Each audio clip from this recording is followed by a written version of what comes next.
बेईमानों से, जंग लड़ो बेईमानों से।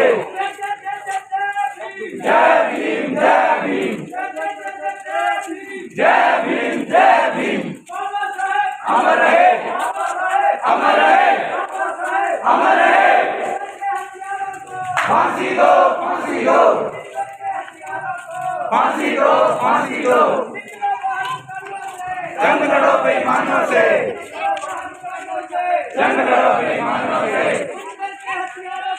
फांसी दो फांसी दो। सम्मानित साथियों, हमारे साथ हरियाणा प्रदेश से समाज सेवी जन कल्याण सोसाइटी के हरियाणा प्रदेश के महासचिव बहुत ही सम्मानित साथी सुरेश टांक जी हैं। और आज ये जो गांव हाबड़ी के गौरविदास मंदिर के प्रांगण में पहुंचे हैं और जो एक बच्चा है उसको लेकर के, उसको न्याय दिलवाने को लेकर के ये संघर्ष कर रहे हैं। तो आइए साथी से जानते हैं क्या सिस्टम था ये। सबसे पहले तो मैं आपका और आपके चैनल का शुक्रिया करना चाहूँगा। आप एक मुहिम में जुड़े हैं और इंदर के परिवार को न्याय दिलाने के लिए हमारे बीच में आए हैं। जैसा कि पूरे देश के जनता को पता है कि राजस्थान के जालौर में सुराना गांव में एक बहुत ही दर्दनाक घटना हुई है। मात्र पानी पीने के एवज में उस छात्र का जो अध्यापक था, जिसको छात्र गुरुजी बोलते हैं, जिसके ऊपर छात्र अपने माँ बाप से ज़्यादा विश्वास करते हैं, जिसको इस देश का भविष्य बनाने में सबसे बड़ी भूमिका निभाने वाली अदाकारा मानते हैं, उस अध्यापक ने उस छात्र का इतना बुरा हाल किया मार मार के, जो 15-20 दिन के बाद छात्र ने दम तोड़ दिया।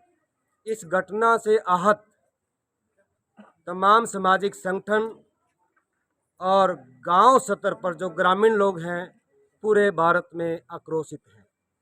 इसी कड़ी में हम लोग हरियाणा के कैथल जिला के ग्रामीण लोगों के साथ जन कल्याण सोसाइटी हरियाणा और तमाम सामाजिक संगठन, मनरेगा मजदूर, मनरेगा में तमाम संगठन, वो मिलकर राजस्थान सरकार को, केंद्र सरकार को और इस हरियाणा के साथ साथ भारत में अनुसूचित जाति जनजाति आयोग को चेताना चाहते हैं कि हम लोग अब वो लोग नहीं रहे कि हम सोते रहेंगे, हम देखते रहेंगे और हमारे ऊपर अत्याचार होता रहेगा।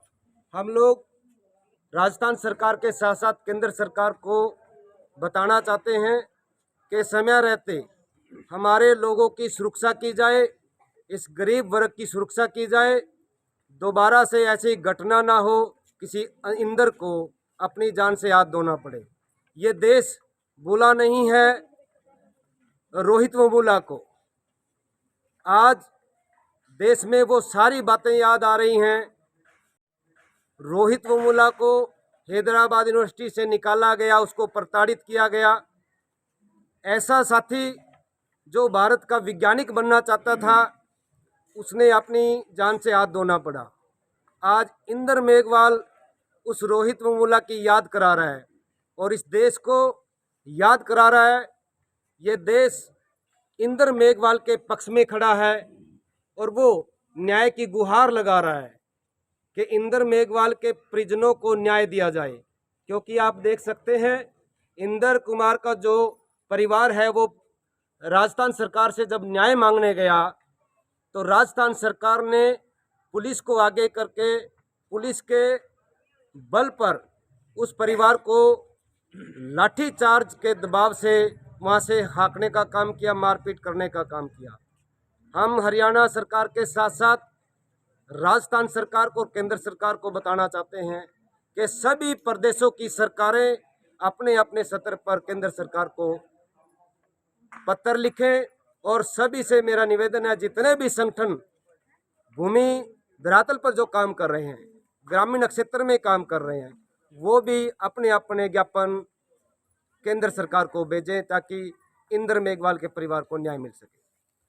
तो इसके अलावा जैसे हमने देखा है कि वहाँ पे जो जिस स्कूल के अंदर मटकी की बात की जा रही है, वहाँ पे वहाँ के कुछ स्थानीय चैनल है, जिस प्रकार से एक चैनल है राजस्थान तक और एक दैनिक भास्कर ने, जो आज दूसरी बार वहाँ जा कर के कहते हैं कि हमने दूसरी बार वहाँ जा कर के सर्वे किया है और वहाँ पे मटकी थी ही नहीं। तो इस बारे में आप कुछ कहना चाहेंगे? देखिए, मैं अपने सतर पे मैं बोल सकता हूँ, और शुरू में आई अखबारों की खबर के अनुसार और वहाँ के पीड़ित परिवारों के अनुसार मैं बोल सकता हूँ, और ये देश की जनता इस बात को समझती है। इस देश में सब कुछ बदला जा सकता है, इस देश में सब कुछ खरीदा जा सकता है। ऐसा आप देख सकते हैं, भारत देश में कोई भी ऐसा स्कूल नहीं है, किसी भी एक स्कूल का अगर स्टाफ एक ही टंकी से पानी पीता हो, टंकी का पानी पीना तो दूर, उस पानी तक स्कूल के अध्यापक जाने का काम भी नहीं करते। अनेक स्कूलों में आज भी अगर सर्वे किया जाए तो स्कूलों में बनी टंकी में काई लगी हुई है, गंदगी पड़ी हुई है, पानी में कीड़े पड़े हुए हैं, वो पानी पीने लायक नहीं है। और जिस स्कूल की टंकी को आज दिखाया जा रहा है मीडिया के माध्यम से, मीडिया को गुमराह किया जा रहा है, वहाँ के विशेष जाति के लोग उस अपराधी छैल सिंह के पक्ष में आकर बोल रहे हैं और उस टंकी को दिखा रहे हैं। और जो टंकी की शुरू में जो पीने के पानी जो इस्तेमाल करते हैं बच्चे, जो टुंटी से पानी पीते हैं, वो बहुत ही ज़मीन के करीब है। और आज उसी टंकी में एक दूसरा नल दिखाई दे रहा है जो ज़मीन से 2-3 फुट और ऊपर लगा दिया गया है।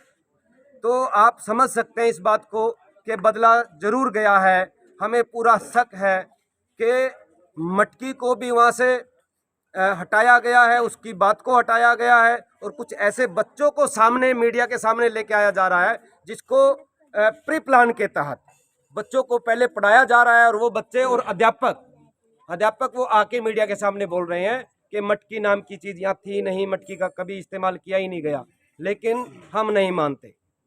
जी, आपका बहुत बहुत धन्यवाद। और अंत में आपसे सिर्फ लास्ट सवाल ये है कि जन कल्याण सोसाइटी हरियाणा प्रदेश की तरफ से आप आगे किस प्रकार का संघर्ष करना चाहेंगे इंद्र मेघवाल को न्याय दिलवाने के लिए? हम लोग सभी साथियों और सभी संगठनों के साथ संपर्क करने के बाद 15 अगस्त के बाद हमने ये कैंडल मार्च शुरू किया है, क्योंकि भारत देश की सरकार, भारत का आज़ाद हुआ 75वां वर्ष एक अमृत महोत्सव के रूप में मनाया जा रहा था, जिसका परिणाम आप देख सकते हैं कि राष्ट्रीय ध्वज का भी कितना सम्मान हो रहा है। हम लोगों ने हर बात को ध्यान में रखते हुए 16 अगस्त से ये कैंडल मार्च चलाया है, और हम लोग आने वाली 21 तारीख को हम लोग तमाम संगठनों से बात करने के बाद हम जिला स्तर पर एक आक्रोश यात्रा निकालकर अपना प्रदर्शन दिखाकर हम जिला उपायुक्त के मार्फत इस देश के राष्ट्रपति और प्रधानमंत्री को एक ज्ञापन भेजेंगे, जिसमें तमाम घटनाओं का जिक्र किया जाएगा और ये मांग की जाएगी कि जो शिक्षा नीति है, जो शिक्षा प्रणाली है, उसको दुरुस्त किया जाए। क्योंकि हम देखते हैं जो गरीब वर्ग है, जो मेहनत कश कमेरा वर्ग है, उनके बच्चों को शिक्षा से दूर किया जा रहा है। एक प्री प्लान के तहत हमारे बच्चों के सामने इतनी समस्याएं आ रही हैं, हमारे बच्चों से वो सारी सुख सुविधाएं छीनी जा रही हैं। शिक्षा को इतना महंगा किया जा रहा है ताकि हम प्राप्त ना कर सके। शिक्षा का बाजारीकरण हो रहा है, उसका व्यापारीकरण हो रहा है, उसका निजीकरण हो रहा है। ये तमाम मांगे हम अपने मांग पत्र के मार्फत केंद्र सरकार को और राष्ट्रपति को भेजने का काम करेंगे। ये थे हमारे साथ जन कल्याण सोसाइटी हरियाणा के प्रदेश महासचिव बहुत ही सम्मानित सुरेश टांकी जी। बहुत बहुत धन्यवाद आपका।